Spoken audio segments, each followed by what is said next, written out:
Hello friends, નમસ્કાર. ધોરણ 8 English grammar, chapter 6 the present perfect tense, પૂર્ણ વર્તમાન કાળ એના ત્રીજા વિડીયોમાં એક્સરસાઇઝ 4ના ત્રીજા વાક્યથી આપણે શરૂ કરીએ છીએ. ત્રીજું વાક્ય, Nilay has forgotten his book at home. Nilay અને હિઝ બુક અને એટ હોમ, આ ત્રણ શબ્દો નીચે અંડરલાઇન કરેલી છે. એ ત્રણને આપણે પ્રશ્ન વાક્યમાં ફેરવવાના છે. તો નિલય માટે કોણ માટે who has forgotten his book at home.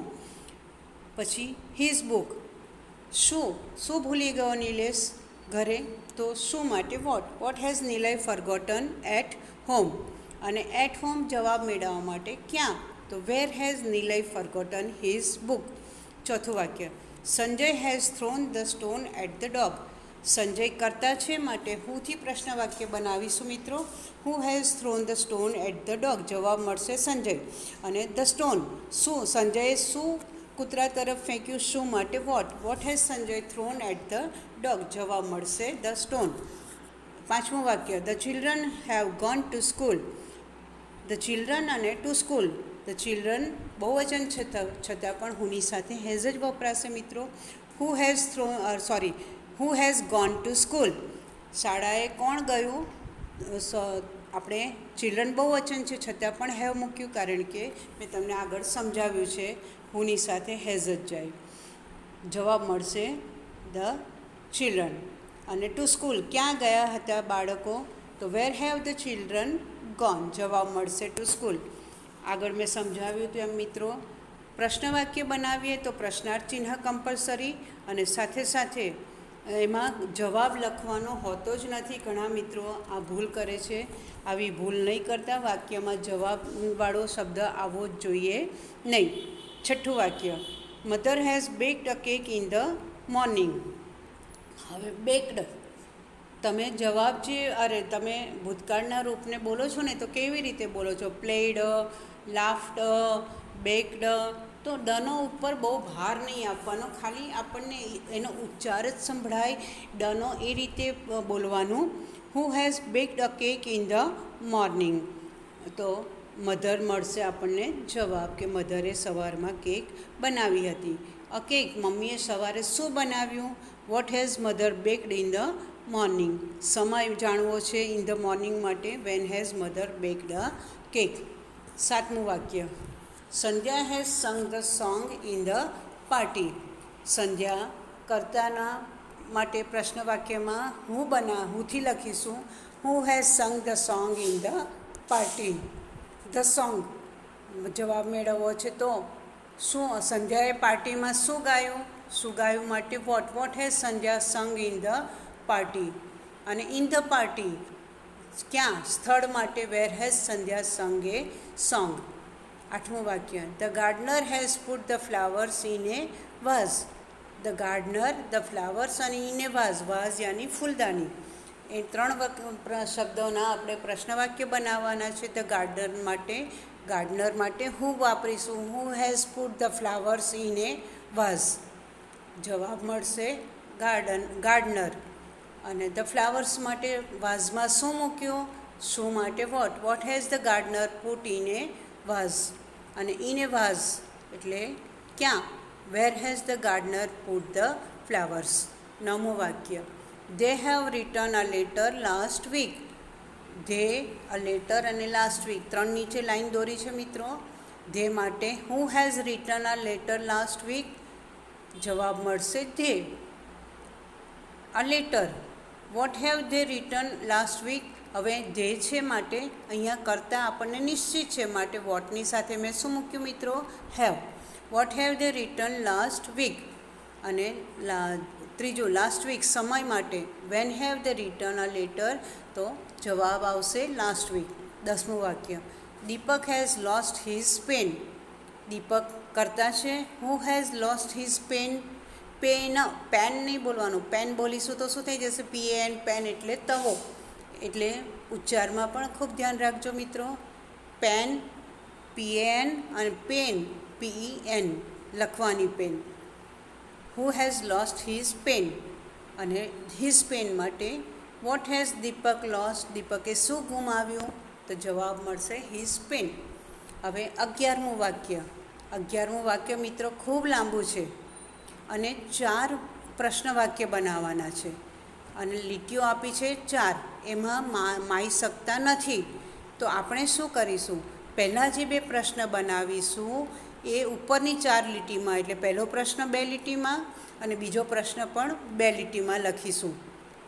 અને ત્યાર પછી ત્રીજો અને ચોથો આપણને જે નીચે જગ્યા છે એમાં લખીશું. મેં જે લખ્યું છે એ પ્રમાણે લખજો. તમારે એવું નથી લખવાનું કે નીચે જવાબ લખેલા છે તે પ્રમાણે લખો, એ તમારે નથી લખવાનું. એ પાછું એવું ના લખતા. તમારે પહેલી 2 લીટીમાં who has arrange the books in the cupboard in the morning, આખા બધા જ શબ્દો વાક્યના આવી જાય માટે આખું વાક્ય લખવાનું છે. માટે 2 લીટીમાં લખીશું who has arrange the books in the cupboard in the morning.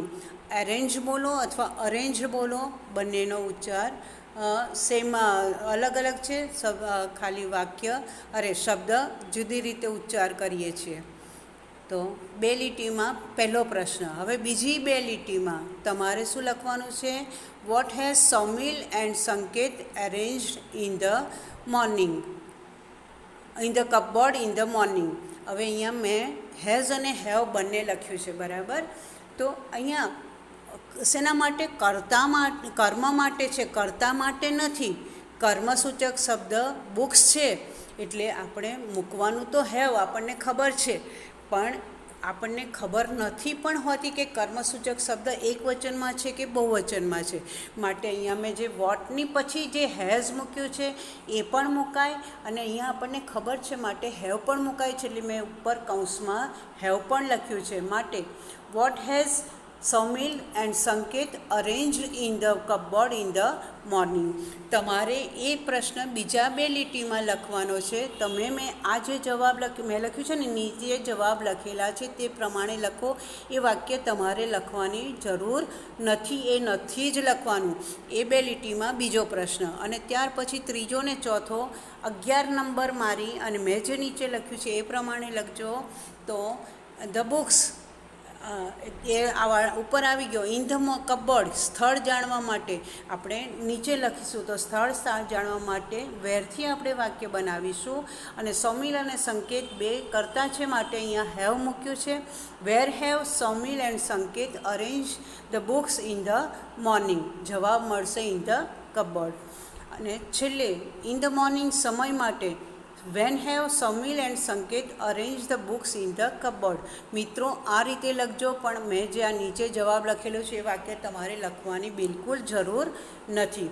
ચોથું 12મું વાક્ય પણ એ બહુ જ લાંબુ છે, પરંતુ એ નાના અક્ષરથી આપણે સમાવી શકીશું અને વાક્યની શરૂઆત છે પેજ શરૂ થાય ત્યાંથી કરીશું તો સમાઈ જશે. એટલે ધ ડ્રાઈવર માટે who has park the car near the gate in the garden. ન માય તો તમે બાજુના પેજ પર જવા દેજો, પણ એ રીતે આમાં સમાવી દેજો, કારણ કે નીચે લખવા માટે આપણી પાસે જગ્યા નથી. પછી ડ્રાઈવર માટેનું થઈ ગયું. હવે બીજો ધ કાર. તો કાર ડ્રાઈવરે ગેટ પાસે શું પાર્ક કર્યું, શું માટે. What has the driver park near the gate in the morning. Parked madam વાંચે છે ને, પાર્કડ.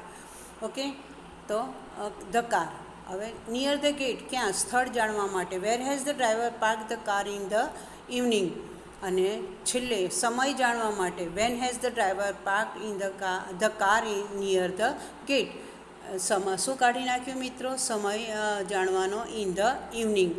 આ રીતે આપણે વાક્યો બનાવવાના છે. એવી જ રીતે આપણે કદાચ બીજા સેમેસ્ટરમાં ધ પાસ્ટ પરફેક્ટ ટેન્સ આવશે. અત્યારે આપણે પ્રેઝન્ટ પરફેક્ટ ટેન્સ, તો બીજા સેમેસ્ટરના ગ્રામરમાં પાસ્ટ પરફેક્ટ ટેન્સ પણ આવશે. એટલે કેવી રીતે લખવું હેઝ અને હેવનું ત્યાં ભૂતકાળ વાપરીશું. પણ અત્યારે આની પર ધ્યાન રાખીએ મિત્રો. હવે ત્યાર પછીનું જે ચેપ્ટર છે ધ ડિગ્રીઝ, એટલે કે તુલનાની કક્ષાઓ, એ થોડુંક અઘરું અને લાંબુ છે. એટલે હવે પછી આપણે 8મું ચેપ્ટર લઈશું. 7મું ચેપ્ટર આપણે પછી શીખીશું. માટે મિત્રો હવે નેક્સ્ટ વિડીયોમાં આપણે 8મો ચેપ્ટર ધ કન્જક્શન યાની કે સંયોજકો શીખીએ. ત્યાં સુધી મિત્રો, we are signing off right now. See you in the next video. Bye. Have a nice day. જય શ્રી